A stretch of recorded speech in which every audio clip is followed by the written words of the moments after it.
I do not know what the fuck it is doing.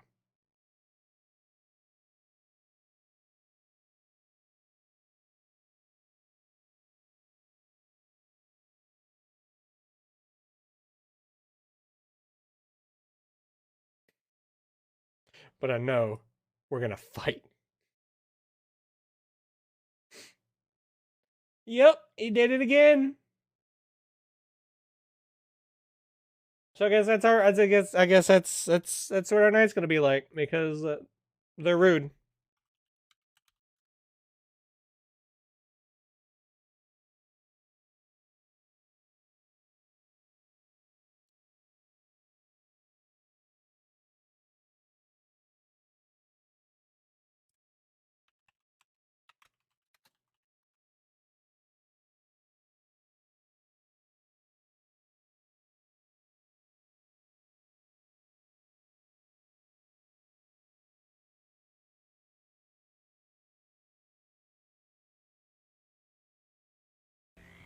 All right, we'll just make the best of it, I guess.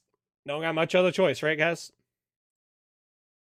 Apologies. It's gonna be a little rough. It's gonna be rough today, apparently. But we got frogs. Frogs are talking. Yeah, I'm just gonna have to fucking call them and cuss them out tomorrow.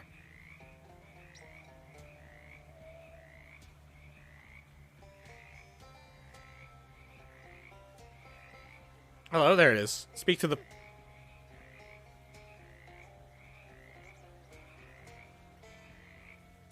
Every time I hit E, it goes away. Hello? Let me speak to the froggies. Thank you. You clear your throat. There was a frog in it. Haha. Maybe don't use that joke when talking to the frogs, though. Hello, frogs. Ribbit. Not. Frogs. Frogs. Humans. Humans. Ribbit. Ribbit. Not. Ribbit. Ribbit. Ribbit. Not. Not. Not.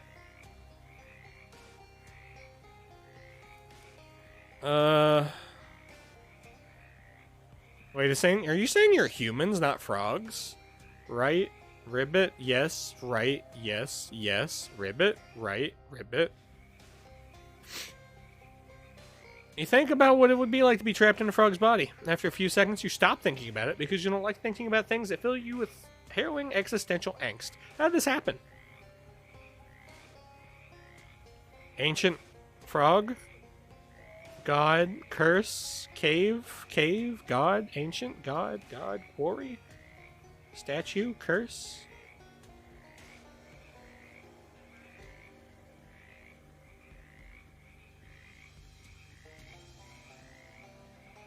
Okay. Speak frogs again. It's kind of hard to stand you with everybody all talking at once. Why are you all talking? Share, all, frogs, mind, single, all, mind, frogs, mind. Okay, all frogs share a single mind. Wow, that's incredible. This changes. Actually, you can't think of any significant consequences of what you've just learned. You try to remember the last time you interacted with a specific frog as an individual, and it was that biology class. Probably not best to bring that up. Is there some way I can help you? Give me 1 second. I think there's a setting.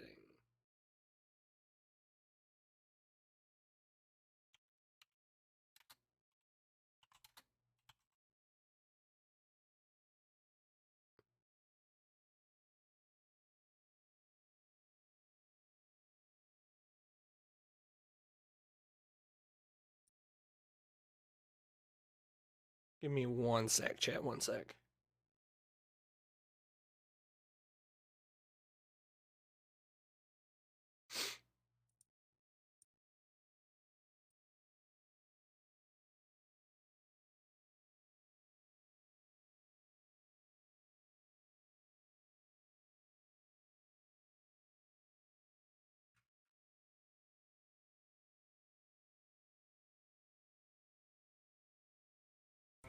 Okay.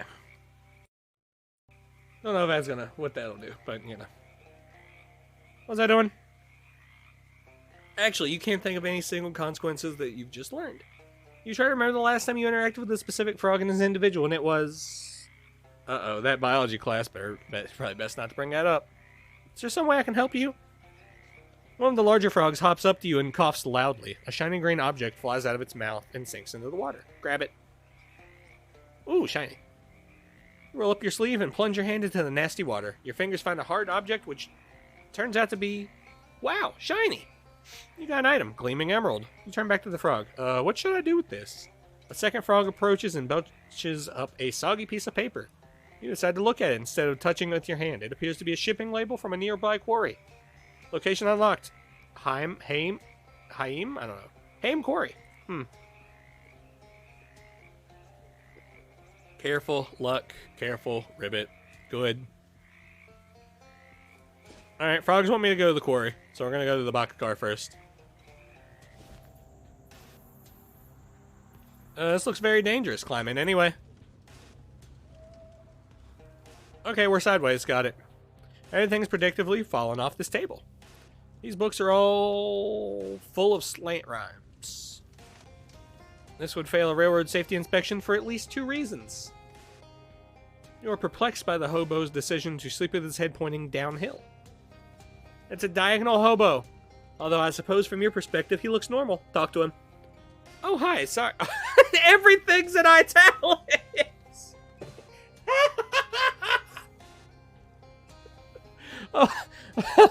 Oh, that's not even that funny. Oh, hi, sorry, I didn't know anyone was living here. I suppose I should stop being surprised by that. That's quite alright. I'm Pepperidge Dolphin. Welcome to my humble abode. Thanks, I'm Monobrow. Nice box you've got here, apart from it being a little steep. Steep. Oh, yes, you know, I've grown so accustomed to this tilt, I hardly notice anymore. Apart from when I try to play marbles. Your game must really be going downhill. Yes, quite. Ask him some questions. Your accent is different from most hobos I've met. Well, my family's from old money, you see. How old? Old enough. Old enough that it all turned to dust. All that remains is a rambling old manor house that I can't afford to maintain. So I decided this will be a splendid opportunity to expand my horizons. The horizon is typically a bit more level. Why are you living in a boxcar in a swamp? Well, to be honest, it's been difficult to part with the old estate. This is as far as I've been able to get before the homesickness becomes overwhelming. Aw, how bittersweet. Indeed, I wonder, could you spare the time to help me? I could be done with this place if I had a proper souvenir. Specifically, my father's collection of antique padlocks. And you can't get them yourself because of the memories? It's more a lack of memories. I've forgotten where the keys are. Yeah, I'll help. Thank you. There are 11 locks altogether. Except they won't actually be altogether, will they? I'm afraid not, no. Here, I'll mark the location of the house on your map. Is this a sponge? There's also something I should tell you about the house. Oh good, here it comes. I just wanted to let you know there aren't any ghosts haunting the property. There aren't any?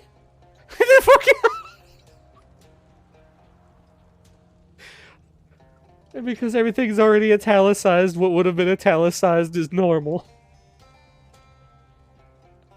That's correct. Not a one. My family never suffered any traumatic or violent deaths. Is this something you felt you had to warn me about? Not really a warning as such. Just thought you might like to know. Huh. Well, okay, thanks. I'll be back with your 11 padlocks. I forgot how slanted this was.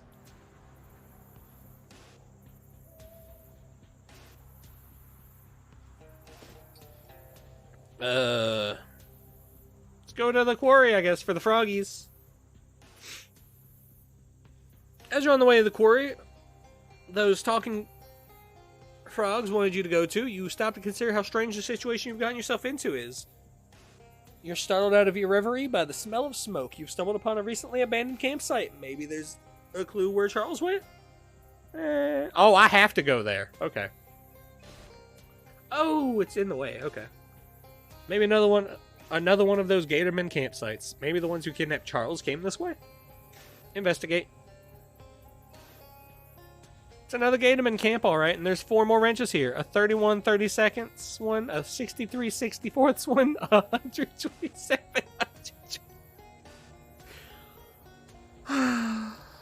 Charles must carry one heck of a toolbox. The wrenches are laid out in the shape of an arrow pointing toward a nearby hill. From the top of the hill, you can see some sort of fort in the distance, apparently hammered together out of rusty scrap metal. That's got to be where the Gatorman took him.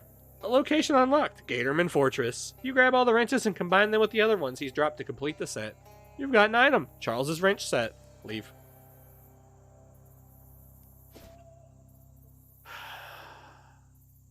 There's a grisly sight. The carcass of some kind of swamp animal covered in huge ticks. Oh no. Wait. Some of them are buzzing around the air. Are they actually wasps? Turns out both things can be true. They're tick wasps, which are notable for being the only insect that can stab you with both ends. Fight them. Oh, they're awful.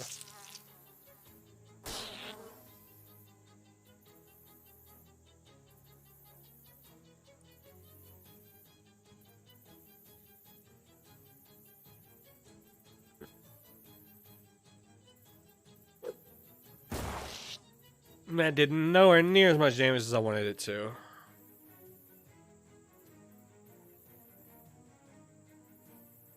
That's fine.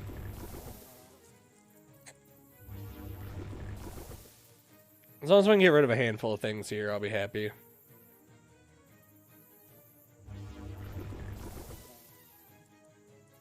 I can't believe they killed my rock that quickly, though.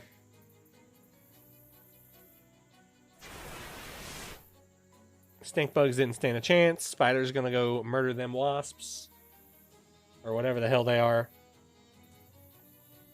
Barker's gonna get the spider. And now the spider's gonna get me. JK. I'm gonna get the spider. You won. Hopefully you will also win in your upcoming nightmares. You got an item. Wasp Clasp. This tick wasp rigor mortis has created a convenient way to attach it to your lapel. You got an item. Extra blood. Some of it is almost certainly yours. Nice. That's Quarry. There's a note on the door. Drive efficiently. Excess gas use will be deducted from your paycheck. Management. This guy seems a bit, hi there. This may seem like a strange question, but do you know anything about a curse? Your attitude says no, but your everything else says yes. And he's just ribbiting.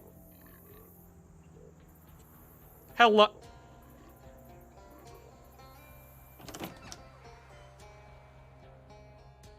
This old man doesn't look very happy to be a frog, or the other way around, or whatever. Hi there. Nice suit, you look like a fancy guy. I guess you basically won the frog lottery, huh? Bunch of ribbits. Personnel files for everyone who works at or has ever worked at this quarry. I wonder if it's another job for Mono. Oh no! Did we work at the quarry too? You give the files a quick rifle through. They tend to be very thin. People who were hired and then quit real fast. There's only a handful of current records, and they aren't very interesting. Look up Monobrow. What? You don't work here? I still don't really believe you worked at the gas station or that restaurant. Look up Monobrow. Huh, fine. You flip through the folders and holy crap, there you are. Monobrow. What the heck? Yeah, I get around.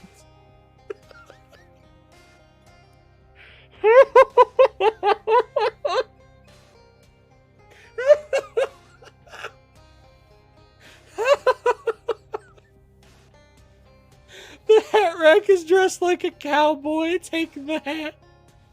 You end the hat rack's childish game. You got an item, intimidating Stetson. When you see a guy wearing a hat like this, you think to yourself, this guy has a good sense of style and is probably about to punch me in the face for no reason.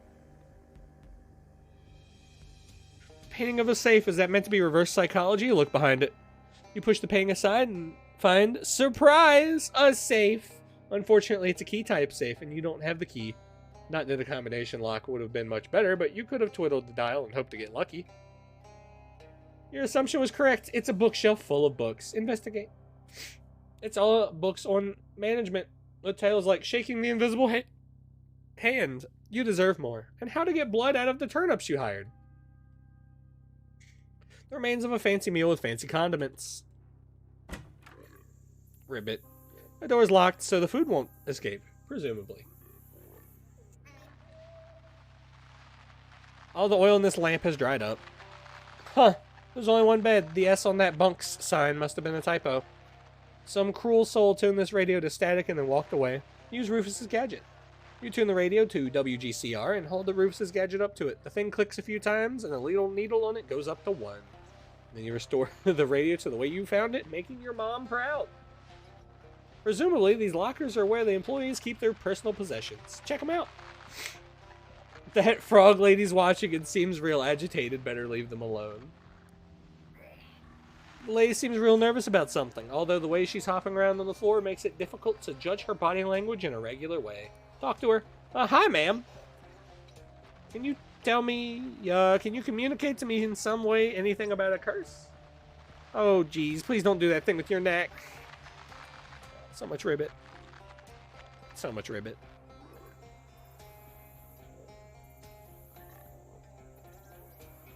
Here's another one of these froggy men.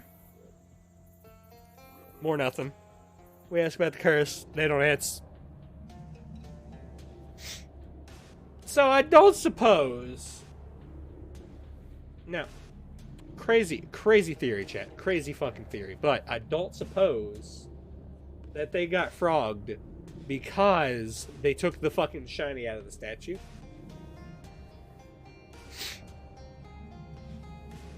It's a crude but large statue of a frog. Looks pretty old. Has a single glowing emerald eye. Mess with it. Hey, don't touch that. A talking man. That's right. I'm a human man and not a frog at all. I have reason to believe that you're actually a frog in a man's body somehow. Well, it's my body now and I'm keeping it. I don't need any dry skin leg walkers coming in here, and holy hop, you've got the missing eye. This big emerald? Yeah, I was just noticing that it looks an awful lot like the other one.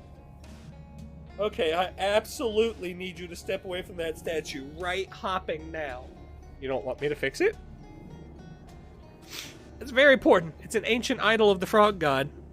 And when the humans blasphemed against it by removing that eye, this particular human, right here I might add, they were cursed with the great croaking one's righteous fury. So that's why all the people here, and that's why all the people here, and the frogs in that bog nearby. Yeah, you guessed it. It's the old Freaky Friday routine. I don't know what that means. Forget about it. The point is, the humans did the crime, so now it's the frog's time to shine. And if I put the eye back? If you put the eye back, it undoes the curse, yeah. Oh, hop, I maybe shouldn't have told you that. Those frogs, people, really want their bodies back. Well, so hopping what? Hop them. Jeez, man. Look, take your inherent pro-human bias into account. And consider the justice of the situation, okay? These people come rolling in here with their machines and stuff, tear up our land, spill oil and gasoline everywhere. Then they find this ancient religious icon, and the first thing they do is try to loot it. These aren't good people, and they got what was coming to them. Well, what should I do? I'll tell you what to do. Take the other eye out of the statue. What? I don't want to be a frog. Nah, don't worry about that. It won't curse you. What it'll do is make the original curse permanent.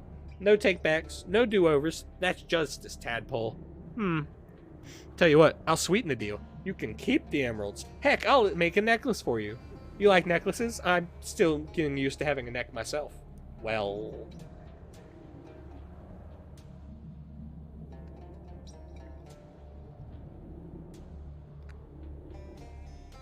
I'll think about it. But I lied. Well, considering that I haven't really figured out how to work these fists yet, I can't do much to stop you either way, but I'm warning you. You put that eye back, you're going to find yourself on the wrong side of history, pal. Uh-huh.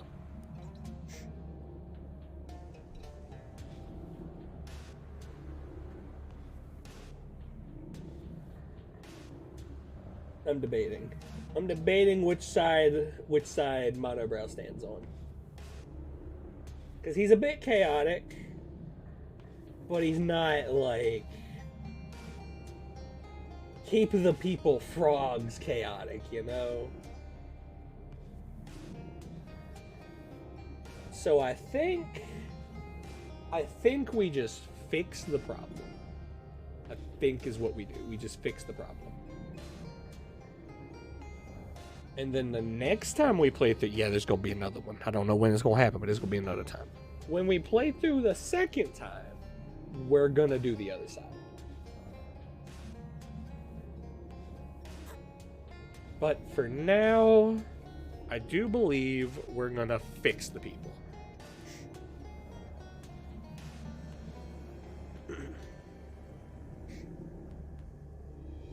No, I should probably read, huh? The statue's one remaining eye twinkles in the dim light. It almost looks like it's winking at you.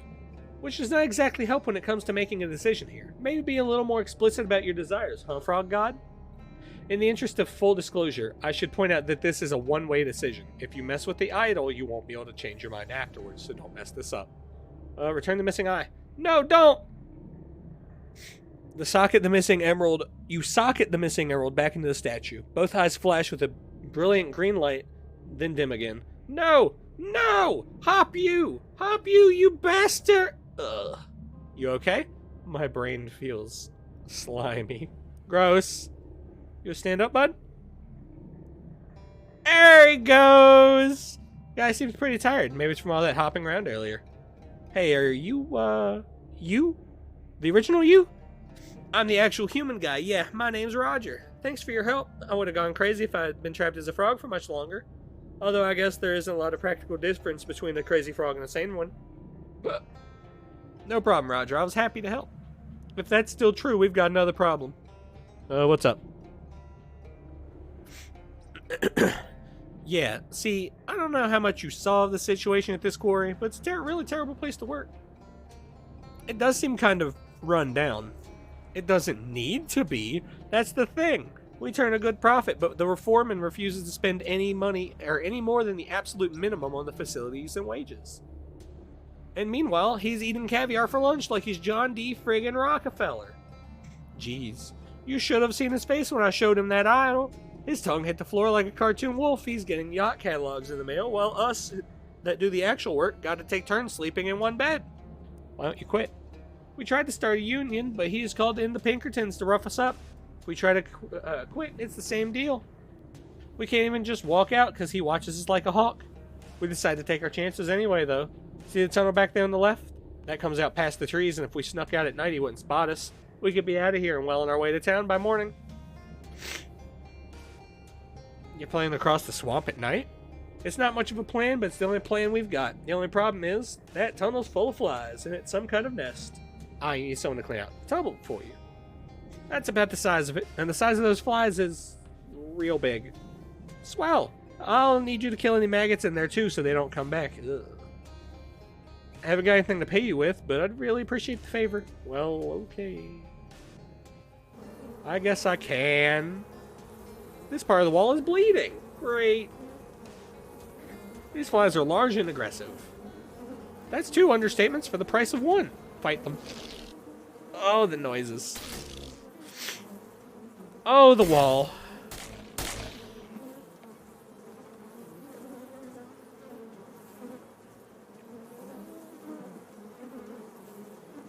I don't like it here.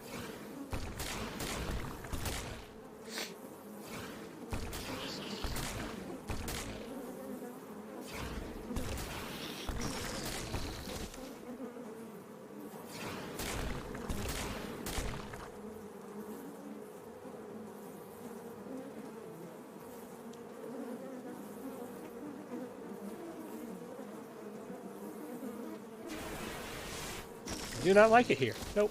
Not one bit. Get him, spider. Yeah. Oh, he got poisoned. Weird. Oh, he got poisoned. Oh, I guess if you melee the flies, you get poisoned.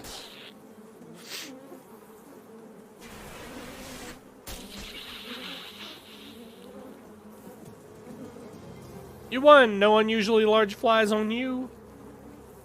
Mini bug, much bug. You gain 18 XP. A giant pile of squirming maggots. Also a squirming pile of giant maggots. Destroy the horrible things. Oh boy. You're gonna have to stomp them and squelch them, basically individually. It's gonna be super disgusting. Would you like to read a full description of that, or shall we just move on? You know how it is, chat. Are we reading it? Are we reading it, or are we skipping it?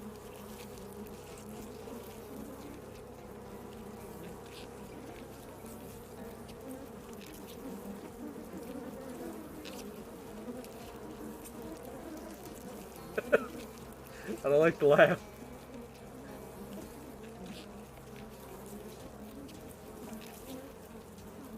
Because I personally don't have a vote.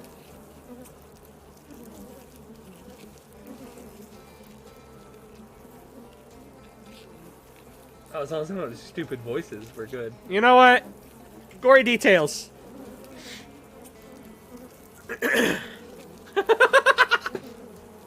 Just to be clear, there is no bonus item or achievement or other special reward for reading the gross version. And it's gonna be it's gonna be as long as I can stand to make it. Hit me with your best shot. Okay. Crack. This is the sound of me cracking my knuckles. You pick up... Why? You pick up one of the maggots. It's about the size and shape of a medium to large sweet potato, or yam, depending on where you're from. But instead of brownish orange, it's a sickly white color, ridged like an earthworm, both fleshy and rubbery, and covered in clear sticky mucus. It wriggles and pulses in your hand. You drop it on the ground and stomp on it. It bursts with a pop squelch sort of sound, spraying lumps of that pallid white flesh in a thin greenish yellow juice in a circle around the point of impact. When you lift your foot again, it sticks to the floor and makes a slurp sound as you peel the sole of your shoe away. Keep going. You pick up 2 more maggots. They wriggle. Oh my god, how far is this man taking it? You pick up 2 more maggots. They wiggle in your hands as though they can sense what is happening.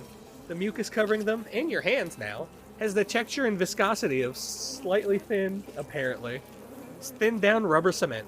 It glistens in the dim light and makes strands and webs between your fingers as you open and close your hands. You drop the 2 maggots on the ground and stomp on them, 1 foot each. Splort, splack. The spray looks like lumps of old mayonnaise mixed with the juice from an expired camping glow stick. The added liquid is making the floor slimy instead of sticky now. You have to move more carefully to keep your footing. You approach the pile again. Keep going. You pick up another maggot. It sticks to your hand. And as it rides, you can feel the glue-like mucus pulling softly at your skin. The fluids pumping around inside it make it pulse faintly.